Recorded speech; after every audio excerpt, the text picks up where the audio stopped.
श्रद्धेय प्राचार्य महोदय, हमारे शाला विकास समिति के अध्यक्ष सामान्य बेहरा जी, सदस्य नेहरूलाल चौहान जी, मेरे वरिष्ठ शिक्षक साथी राठिया द्वय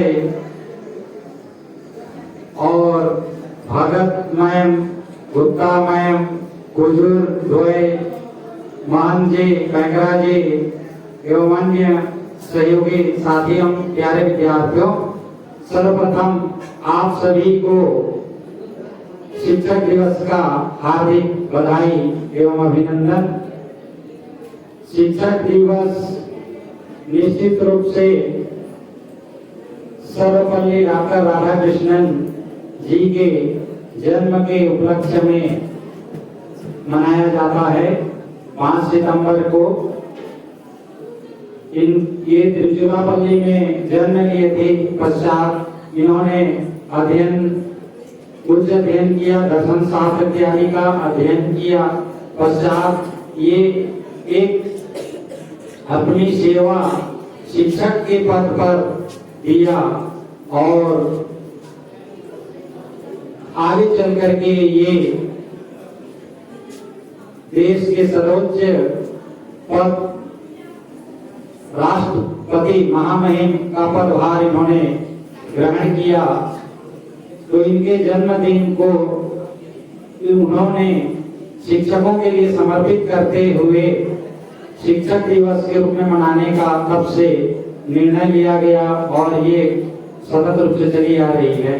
प्यारे विद्यार्थियों, शिक्षक शब्द वो कलाकार है, वो कुम्हार है जो कि अपने मार्गदर्शन रूपी थापी से आप जैसे कच्चे मिट्टी को थाप करके गढ़ करके एक योग्य नागरिक बनाने का, जिम्मेदार नागरिक बनाने का कार्य करता है। शिक्षक पूरे समय स्वयं जल करके पूरे संसार को अलौकिक करता है। यदि देखा जाए तो जो सबसे कठिन कार्य है सेवा का, त्याग का, तो वो शिक्षकीय कार्य है। जहां में आना बहुत आसान है, लेकिन उसको निभाना बहुत ही कठिन है। एक शिक्षक के रूप में आप सोच के देखें तो आपके ऊपर भविष्य, पूरा देश का भविष्य टिका हुआ रहता है। कच्चे मिट्टी की तरह हमारे नन्हे मुन्ने बच्चे आपके संरक्षण में आते हैं, जिसे गढ़ करके आकार देना। बिना पहचान के बच्चे होते हैं, उनको पहचान को बनाने में मदद करना, उनके गुणों को निखारना और चाहे जैसे भी हो उसे समान स्तर में लाने के लिए दिन रात एक कर देना निश्चित रूप से बहुत ही कठिन कार्य है। इस दायित्व को निभाना बहुत ही कठिन कार्य है। एक पालक आपके हाथ में सौंप करके वो निश्चिंत हो जाता है। जैसा कि कहा गया है, परिवार प्रथम गुरु जो है माता पिता होते हैं। तो माता पिता जन्म देखने के पश्चात वो अपने लाडले को, अपने सुपुत्र को आपके हाथों में सौंप करके निश्चिंत हो जाते हैं। जिसे बनाना, संवारना, बिगाड़ना ये हमारे हाथों में रहता है। कोई छात्र गलत दिशा में जा रहा हो तो उसे ठीक करते हुए सही दिशा में लाने का काम हमारा शिक्षकों का होता है। प्यारे बच्चों, ध्यान से सुनिए कि समय द्रुत गति से निकलते चलते रहता है। समय और समझदारी एक साथ कभी नहीं आती। समय अपना गतिमान रहता है।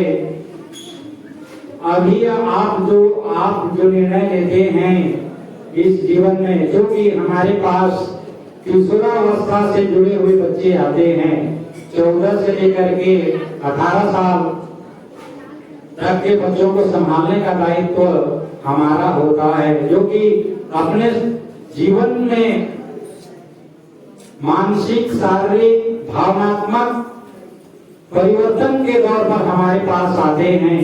हायर सेकेंडरी में संभालना और भी ज्यादा जिम्मेदारी का कार्य हो जाता है। उनमें जो जैविक, शारीरिक, मानसिक जो परिवर्तन होते हैं, जिसके कारण बच्चों में गलत दिशा की ओर जाने का एक प्रवृत्ति सा हो जाता है, जिसे ठीक करने का दायित्व भी हमारा होता है। तो जैसा कि मैं बता रहा था, समय और समझदारी एक साथ नहीं आती। समझदारी जब देर से आती है तब जो है वह समय निकल चुका होता है। इसीलिए ये उस क्षण है कि आप अपने गुरुजनों पर, अपने माता पिता पर, अपने अध्यापक पर श्रद्धा रखिए, उनका आदर करिए। श्रद्धा रहेगी, सम्मान रहेगी, आदर भाव रहेगा, तब उनके द्वारा बताए गए मार्गों का आप अनुसरण ठीक प्रकार से कर पाएंगे और अपने जीवन को सजाने संवारने में उनका मार्गदर्शन सार्थक साबित होगा। तो मैं आज इस पावन अवसर पर चाहूंगा कि आप अपने गुरुजनों का, वरिष्ठ जनों का मार्गदर्शन स्वीकार करें। सबसे पहली बात है कि आप उसे स्वीकारें। शिक्षकों पर भरोसा करें। विगत कई वर्षों से, कोरोना काल से जो पढ़ाई के प्रति रुचि जागृत हुई है, उसको ठीक करने में हम लोगों के द्वारा दिन रात एक करके प्रयास किया जा रहा है। लेकिन अभी भी आप में अपने गुरुजनों के प्रति सम्मान और श्रद्धा का भाव और उनके द्वारा मार्गदर्शन को स्वीकारने का भाव की कमी देखी जा रही है, जिसके परिणाम स्वरूप जितना गुणात्मक परिवर्तन होना चाहिए उतना नहीं हो पा रहा है। तो मैं आप प्यारे विद्यार्थियों से आग्रह करूंगा कि आप अपने वरिष्ठ जनों का सम्मान करें, उनके द्वारा बताए गए मार्ग का अनुसरण करें, भरोसा रखें। निश्चित रूप से आपका अच्छा होगा और कभी इस दिवस को मनाने का सार्थक का साबित होगा। इसी शब्दों के साथ मैं अपने वाणी को विराम दूंगा। जय हिंद, जय भारत, जय छत्तीसगढ़।